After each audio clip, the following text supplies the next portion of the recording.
Naquele tempo, Jesus, cheio do Espírito Santo, voltou do Jordão, e no deserto ele era guiado pelo Espírito. Ali foi tentado pelo diabo durante 40 dias. Não comeu nada naqueles dias, e depois disso sentiu fome. O diabo disse então a Jesus: se és filho de Deus, manda que esta pedra se mude em pão. Jesus respondeu: a Escritura diz, não só de pão vive o homem. O diabo levou Jesus para o alto, mostrou-lhe por um instante todos os reinos do mundo e lhe disse: eu te darei todo este poder e toda a sua glória, porque tudo isso foi entregue a mim e posso dá-lo a quem eu quiser.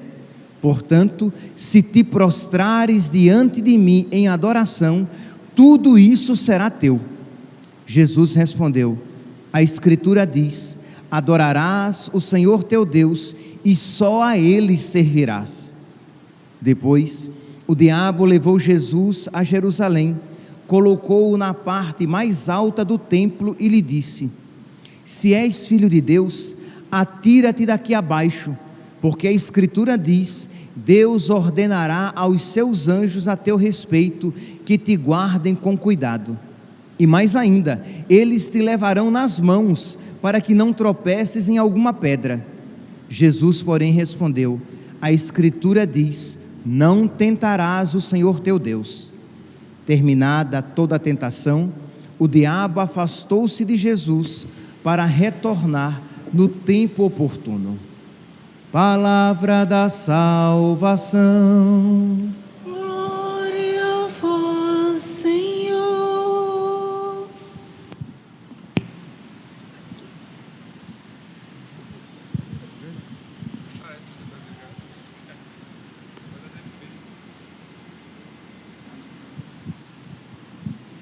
Caríssimos irmãos e irmãs, estamos celebrando o primeiro domingo da Quaresma, e o evangelho de todo o primeiro domingo da Quaresma é sempre o evangelho da tentação de nosso Senhor.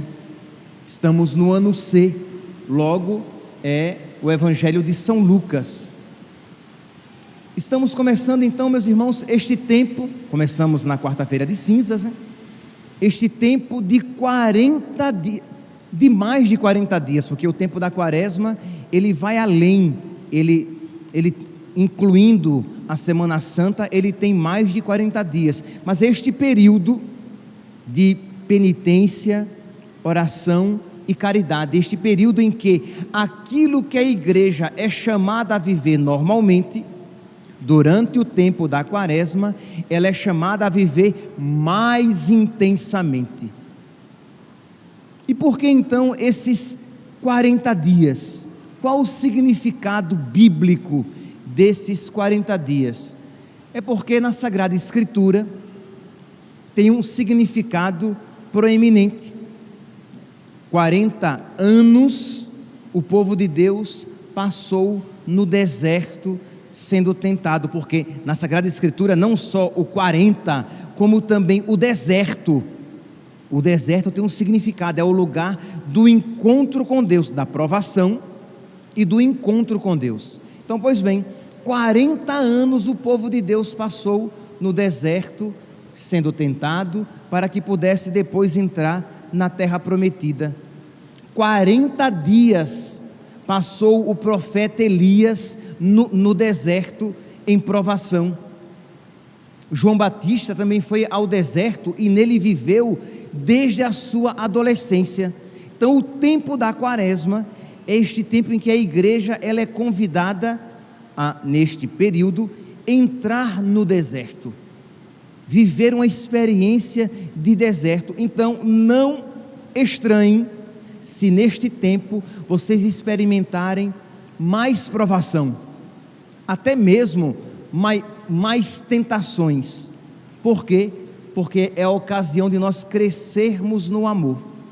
Então não é, padre, então seria bom que não houvesse Quaresma, já que na Quaresma nós teremos mais provações, mas nós teremos mais provações para que possamos crescer no amor de Deus.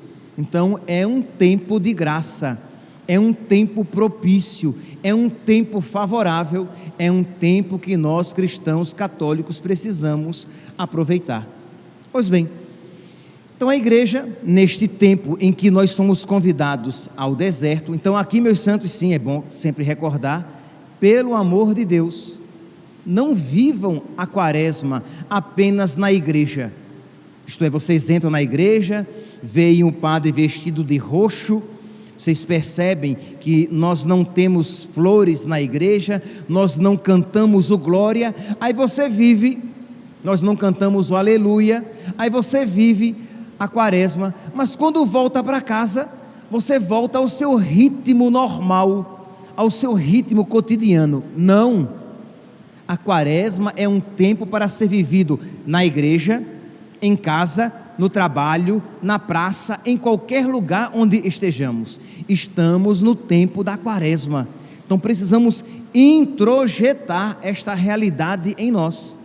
Neste tempo da quaresma, somos chamados a nos unir mais intimamente a Jesus, que faz penitência. Imagine aqui, meus santos, é extraordinário. Nós estamos tão acostumados com as passagens bíblicas, com os textos bíblicos, que nós não nos admiramos de ver Deus fazendo penitência. Como assim?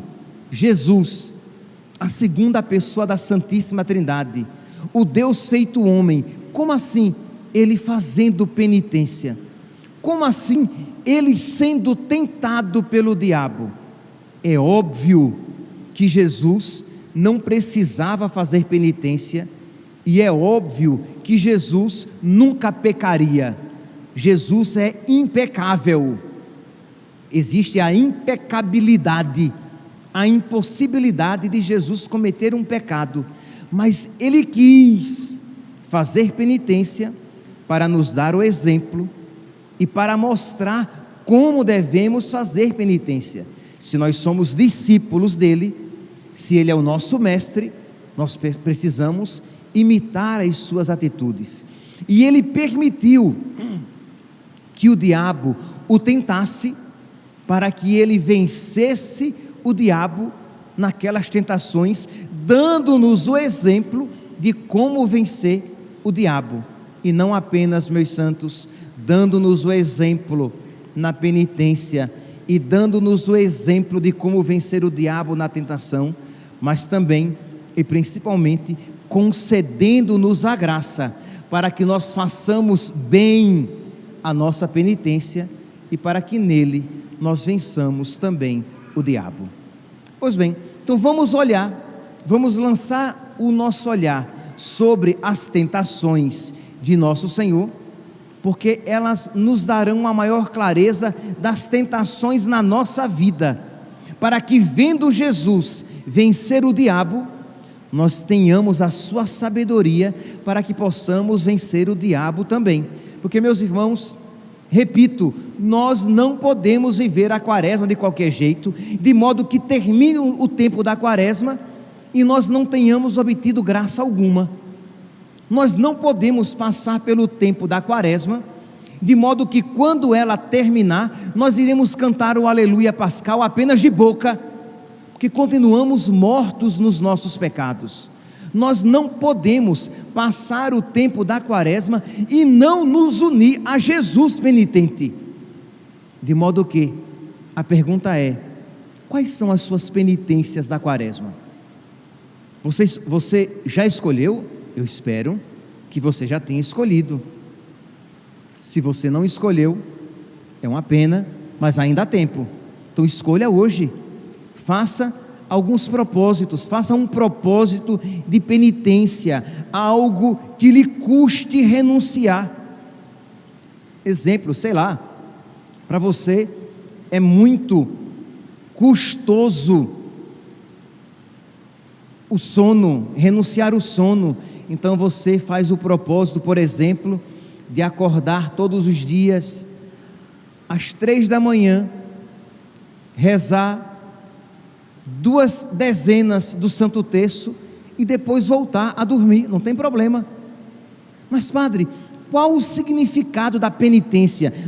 De um jejum, de um acordar mais cedo, de um acordar no meio da noite, do dormir no chão, do tomar um banho gelado, eu sempre gosto de dizer, se é que é possível tomar banho gelado aqui em Cuiabá, mas tudo bem, de tomar um banho gelado, de deixar de tomar café, de não comer um doce, é porque você vai contrariando a sua natureza humana, que quer ser sempre satisfeita, que lembremos-nos, o nosso corpo é uma criança mimada, e o que é uma criança birrenta, mimada? Ela sempre quer que a sua vontade seja satisfeita.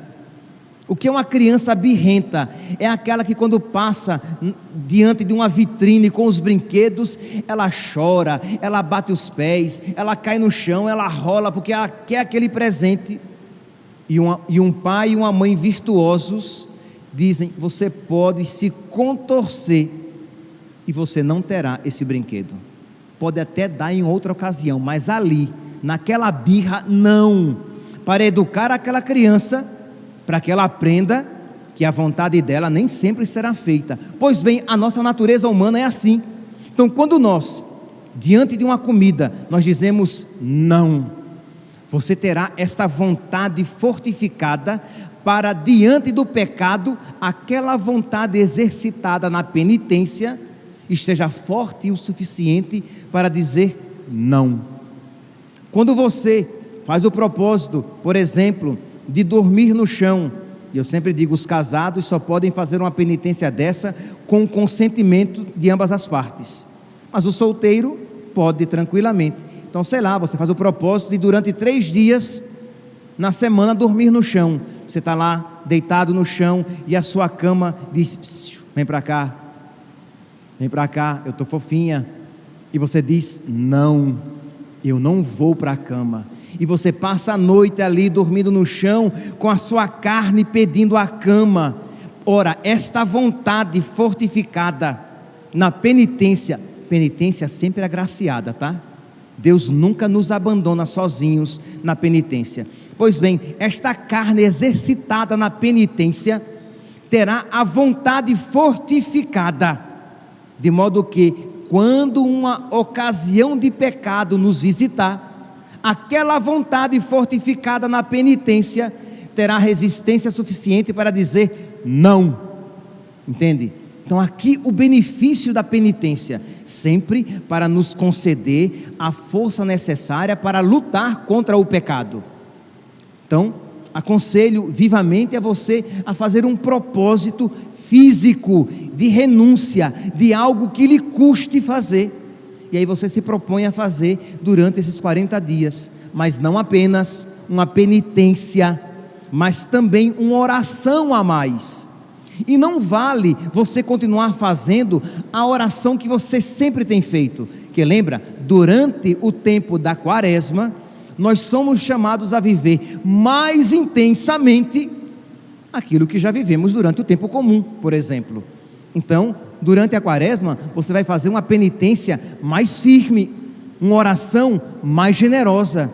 Então, por exemplo, se você reza o terço todos os dias, você durante a quaresma vai rezar 2 terços durante o dia, um exemplo. Ou você pode dizer: não, eu vou acrescentar ao terço, seria melhor ainda, eu vou acrescentar meia hora de oração íntima, em que eu vou reservar este tempo para me encontrar com Deus e abrir o meu coração diante dele, apresentando-lhe as minhas misérias, as minhas fraquezas, os meus vícios, e suplicando-lhe a graça, pedindo a ele, nem que seja repetitivamente, para quem sabe, daquelas 100 repetições, uma seja verdadeira. Jesus, concede-me a graça de te amar verdadeiramente. Jesus, concede-me a graça de lutar contra os meus pecados. Jesus, concede-me a sabedoria para que eu veja que tu és o melhor para a minha vida. E você passa aqueles 30 minutos ali em oração de súplica constante. Ou você diz assim: não, durante a quaresma, eu vou ler o livro dos Salmos, mas ler em oração. Então todos os dias eu vou pegar um salmo e vou rezar, e quando vier, como são 150 salmos, se você pegar apenas um salmo, chegará ao salmo 40, 46, mas você pode pegar 2, 3 salmos, e quando vier um salmão, um salmo bem grande, aí você divide em 2, 3, ok, mas você vai rezar o livro dos Salmos durante o tempo da quaresma. Então isso é importante, é imprescindível, porque se nós não rezarmos, nós iremos acabar por desvirtuar a nossa penitência. Nós a praticaremos como se fosse apenas uma realidade física, uma realidade humana. Então alguém que não vai comer açúcar, e ela vai se esquecer de que ela está oferecendo isso a Deus, reconhecendo que Jesus é a doçura do céu, é a doçura pela qual vale a pena renunciar toda e qualquer doçura aqui da terra, porque as doçuras da terra não são tão doces assim, são imperfeitas e são fugazes, elas passam. Só Jesus permanece, como reza o Salmo 72, versículo 25: se vos possuo, nada mais me atrai neste mundo. Ou no versículo 28, tu és a felicidade da minha vida. Então quer dizer, de você, ao renunciar a algo, se você está em espírito de oração, você nunca perde o foco espiritual. Então, uma penitência, aumentar algo na oração, sim. Outra, esta para mim é sempre a penitência quaresmal mais perfeita, Quem me conhece sabe já qual é a penitência que eu irei aconselhar.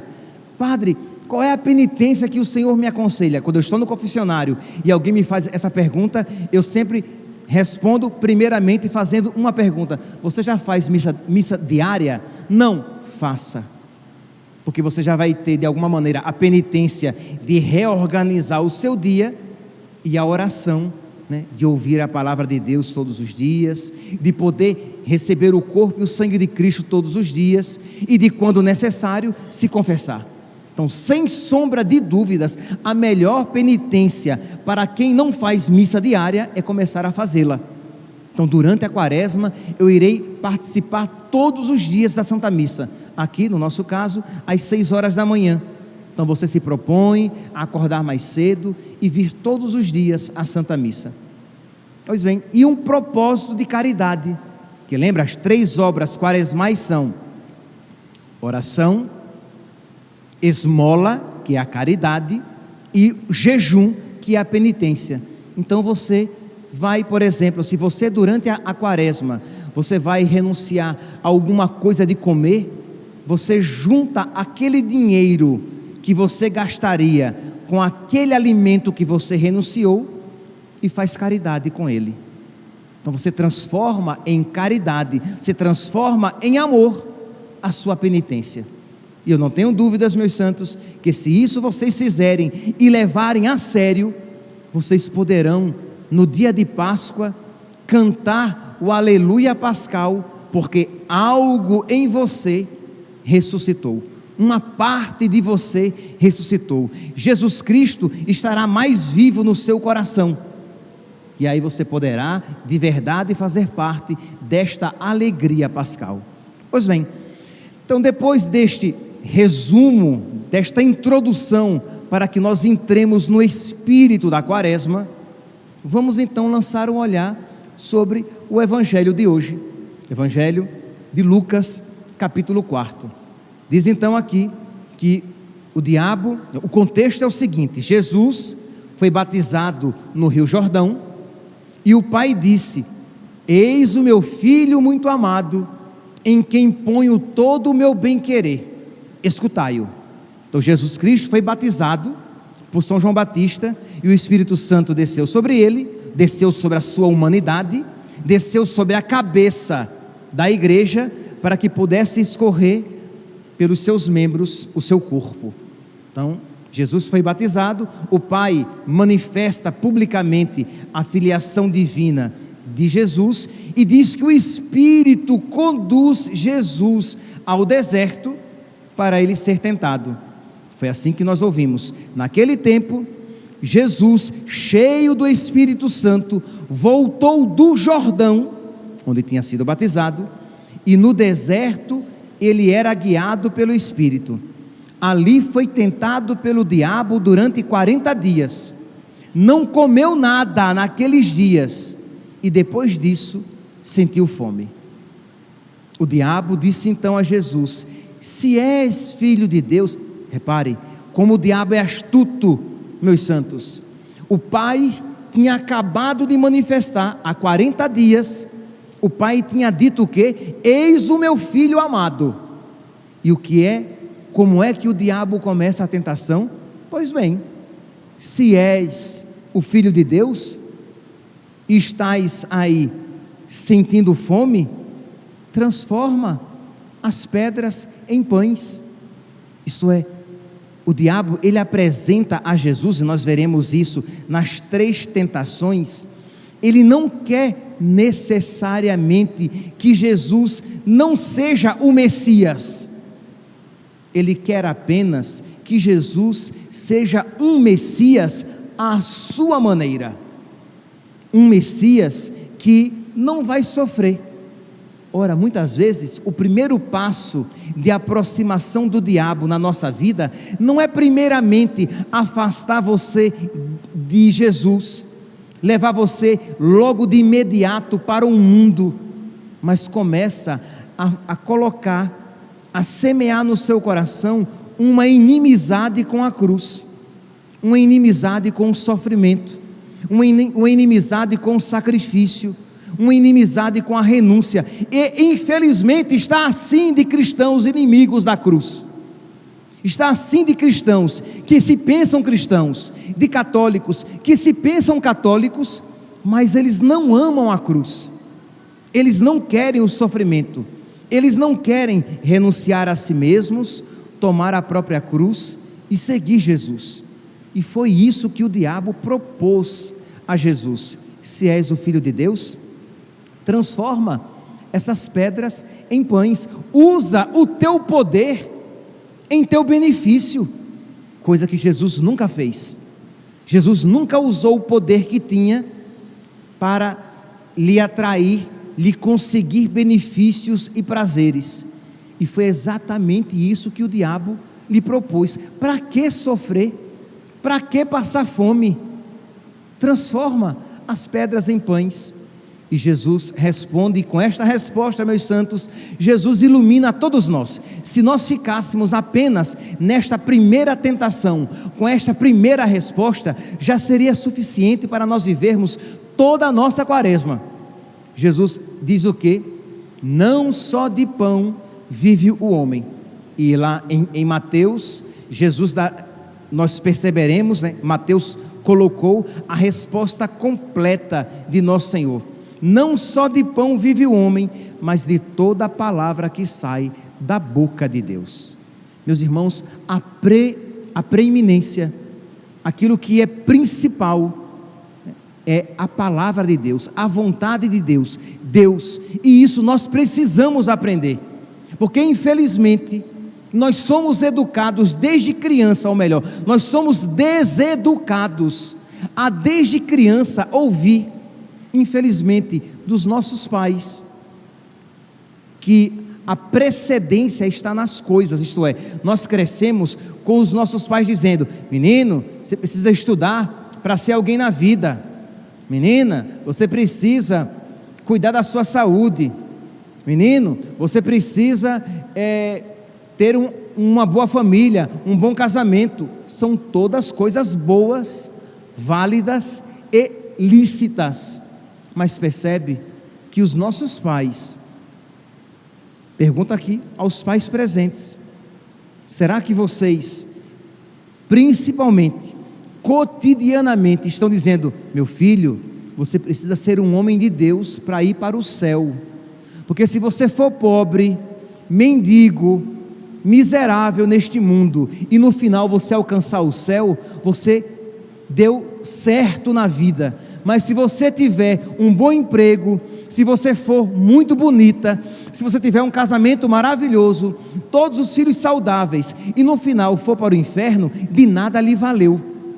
Infelizmente, com raríssimas exceções, esta sabedoria não é ensinada nas famílias que se dizem católicas. Então esta realidade, não só de pão vive o homem, não deve estar em primeiro lugar a nossa subsistência, não deve estar em primeiro lugar, primeiramente, um emprego seguro, uma vida financeira adequada, conforto, saúde, beleza, mas deve estar em primeiro lugar o céu, a salvação eterna, a beleza da minha alma, a riqueza espiritual. E esta sabedoria não se aprende no mundo, mas se aprende de Deus. Nós precisamos ser ensinados do céu. Porque por exemplo, quantas vezes, eu ouço isso muitas vezes, mas de verdade, meus santos, muitas vezes no confessionário, por exemplo, entra uma mulher ou um homem, e ali durante a confissão eu pergunto quantos filhos eles têm, quando são jovens, né? Quantos filhos vocês têm? Eu tenho 2, e eu pergunto, quando virá o terceiro? Eu tenho 3, eu pergunto, quando virá o quarto? Eles dizem, padre, mas a minha família já está com raiva de mim, porque dizendo que eu sou um irresponsável, querendo mais filhos, de que eu vou comprometer a minha saúde financeira, de que o corpo da minha esposa, ou a mulher dizendo, a minha mãe dizendo que eu vou destruir o meu corpo. Mas é interessante, ninguém está se perguntando, qual é a vontade de Deus? Qual é o caminho mais seguro para eu observar a vontade de Deus na minha vida? Será que eu não estou colocando em primeiro lugar a preocupação na minha vida financeira e acabando por colocar em segundo plano a vontade de Deus? Será que a beleza do meu corpo, a beleza do corpo da minha esposa é algo mais importante, ou até mesmo a sua segurança física está em primeiro lugar do que permanecer na obediência e na generosidade a Deus? Quantas famílias, quantos casais optam pela esterilização, pelos anticoncepcionais, pelos abortos propriamente ditos, já que as pílulas anticoncepcionais também são abortivas, optam por esse caminho porque querem segurança financeira, mas não querem a segurança salvífica. Meus irmãos, durante estes 40 dias, nós precisamos pedir a Deus, meu Deus, por misericórdia, concede-me esta sabedoria, não só de pão vive o homem, mas de toda a palavra que sai da boca de Deus. Jesus, lá em João, capítulo 4, versículo 34, João, capítulo 4, versículo 34, Jesus diz, eu vim ao mundo para fazer a vontade daquele que me enviou. Esta é a missão de nosso Senhor. O meu alimento é fazer a vontade daquele que me enviou. Este deve ser também o nosso alimento, que se o alimento de Jesus era fazer a vontade do Pai, o alimento dos discípulos de Jesus não pode ser diferente. Então, o que me alimenta é fazer a vontade de Deus. O que está em primeiro lugar é fazer a vontade de Deus. O que tem a precedência na minha vida é fazer a vontade de Deus. Mas isso é bonito falar, mas não é fácil viver. Vocês sabem, se nós não rezarmos, nós não viveremos isso. Eu não viverei isso como sacerdote, e vocês não viverão isso como família. Então nós precisamos dobrar os nossos joelhos e pedir, meu Deus, por misericórdia, concede-me esta sabedoria, para que eu diga não apenas com a boca, mas com a vida, para que eu diga não apenas com a boca, mas com a alma, o meu alimento é fazer a vontade do Pai. Eu quero que a vontade de Deus seja feita na minha vida. Eu quero dizer como o meu mestre e Senhor disse lá no Horto das Oliveiras: não a minha vontade, mas a tua. Não seja feita a minha vontade, mas a tua. Eu quero, Senhor, eu preciso, Senhor, rezar de verdade. Seja feita a vossa vontade, assim na terra como no céu.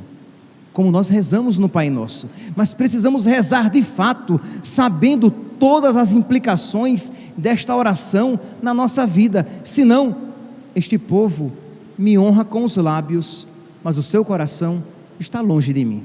Nós rezaremos uma coisa com a boca, mas faremos outra coisa no concreto da nossa vida. Então percebe, meus santos? Ora, será que só eu estou tendo esta clareza, ou nós estamos percebendo o quanto nós precisamos viver esta quaresma em espírito de oração e súplica, para que Deus mude o nosso coração, este coração incréu, este coração rebelde, para que nós tenhamos um coração crente, um coração que crê e um coração dócil à vontade de Deus. Que eu queira, Senhor, o que Tu queres, que eu faça, Senhor, com alegria a Tua vontade, que eu possa dizer, Jesus, como Tu disseste quando entraste no mundo: eis que venho fazer com prazer a vossa vontade, Senhor. Eu não quero fazer a vontade de Deus como um escravo, que por medo da chibata obedece. Eu quero fazer como filho, como um amigo, com um coração cheio de amor, que faz a vontade de Deus, porque crê que mesmo dolorosa, a vontade de Deus é sempre a melhor para nós. Pois bem, primeira tentação com a primeira resposta. A segunda tentação vai neste mesmo caminho. O diabo, ele vai aqui naquela lógica de o fim justifica os meios. Isto é, olha, eu te darei tudo isso. Essa era a finalidade de nosso Senhor. Ora, nós dizemos que Jesus é Senhor e Rei do universo. Era essa a finalidade de nosso Senhor. E o diabo disse: muito bem, tu alcançarás, eu te darei todos os reinos da terra, desde que tu te ajoelhes diante de mim, desde que tu te curves à minha lógica. Isto é, o fim será bom, desde que tu aceites este meio, a minha adoração da minha pessoa. E Jesus vai dizer o quê? Que adorarás o Senhor teu Deus e só a Ele servirás. Então, meus santos, nós queremos um fim bom, nós buscaremos pelos meios bons. Se o meio é mau, o fim não se justifica. Então não queremos: mas eu vou fazer o bem. Mas se você vai fazer o bem, os meios são bons, honestos e lícitos, ou os meios são maus? Padre, eu estou sendo desonesto no meu trabalho, mas eu faço caridade. Muito bem, a caridade é algo bom, mas caridade com dinheiro desonesto não se justifica. Mas eu estou sendo um bom marido com a minha esposa, mas eu estou traindo, mas eu não a abandonei. Muito bem, está correto você manter-se fiel, manter-se do lado da sua esposa, isso é bom, você não abandonar a sua esposa, mas você precisa ser fiel a ela em todos os aspectos da sua vida. Padre, quantas vezes eu não ouço isso? Mas olha, neste mês de fevereiro, eu ouvi umas 2 vezes. Alguém, um rapaz ou uma moça, então vou aqui dar um exemplo de um rapaz, nem sei mais se foi rapaz ou moça, sei que o caso existe, um rapaz católico, que se aproxima de uma moça que não frequenta a igreja, e aí, aquele namoro faz com que ela comece a frequentar a igreja, mas eles estão tendo vida sexual. Mas padre, mas se eu abandoná-la, ela vai abandonar a igreja. Então, o fim de trazê-la à igreja, que não está trazendo, né? Trazendo o seu corpo, mas a alma continua no pecado, faz com que ele ache que aquela vida desonesta se justifica, já que agora ela está buscando a Deus na igreja, não obstante a vida de pecado. Meus santos, o fim nunca justificará os meios desregrados e desonestos. Jesus deixou claro isso com a sua atitude. E a terceira tentação, diz aqui, que o diabo se aproxima novamente de Jesus e diz: se és filho de Deus, atira-te daqui. Versículo 10: se és filho de Deus, atira-te daqui abaixo, porque a Escritura diz: Deus ordenará aos seus anjos a teu respeito, para te guardarem com cuidado. Isto é, olha, está todo mundo se opondo a ti, os fariseus, os saduceus, os doutores da lei. Se tu te jogares de lá de cima do alto do templo, os anjos vão te segurar, porque o Salmo 90 que nós ouvimos agora, diz que os anjos não permitirão que o teu pé se machuque em alguma pedra, e todo mundo vai acreditar em ti. Isto é, a finalidade não é essa, que todo mundo acredite que tu és o Salvador? Pois bem, faz segundo a minha maneira, joga-te de lá de cima, e todo mundo verá que tu és o Filho de Deus. E o diabo é astuto, ele cita um dos salmos mais belos da Sagrada Escritura. Muitas pessoas têm até o costume, eu espero que seja apenas um costume piedoso e não supersticioso, de deixar a Bíblia aberta no Salmo 90. Ora, se você deixa a sua Bíblia aberta no Salmo 90, porque você gosta de rezar este salmo, ok, mas se você acha que você deixa a Bíblia aberta no Salmo 90, porque daquele salmo sai um poder que afasta as coisas ruins da sua casa, bobão, superstição, pecado, vá se confessar e pare dessa baboseira na sua cabeça. Deixa aberto para você rezar, ok, mas o salmo é bonito. Olha aqui, nós ouvimos na missa hoje: quem habita ao abrigo do Altíssimo e vive à sombra do Senhor Onipotente, diz ao Senhor: sois meu refúgio e proteção, sois o meu Deus, no qual confio inteiramente.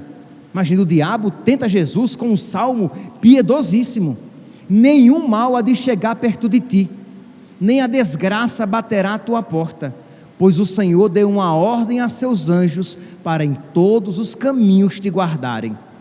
Haverão de te levar em suas mãos, para o teu pé não se ferir em alguma pedra. Por isso que o diabo disse: você pode se jogar de lá de cima, e a palavra diz, o diabo é crente, cita a Bíblia diz que o teu pé não vai se ferir em alguma pedra, passarás por sobre cobras e serpentes, pisarás sobre leões e outras feras, porque a mim se confiou, hei de livrá-lo e protegê-lo, pois meu nome ele conhece.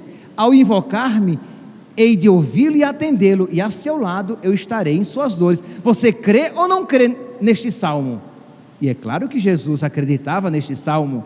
Pois bem, se jogue de lá de cima, os anjos vão te segurar, todo mundo vai ver que você é Deus, e pronto. E Jesus diz: afasta-te de mim, Satanás, não tentarás o Senhor teu Deus. Isto é, não querer tentar Deus, não querer colocar Deus no canto da parede e exigir que Deus faça a nossa vontade. Deixar a liberdade para que Deus haja na nossa vida como melhor lhe aprouver. Às vezes, as nossas orações são tentações diabólicas. Isto é, nós colocamos Deus no canto da parede, exigindo que Ele faça alguma coisa.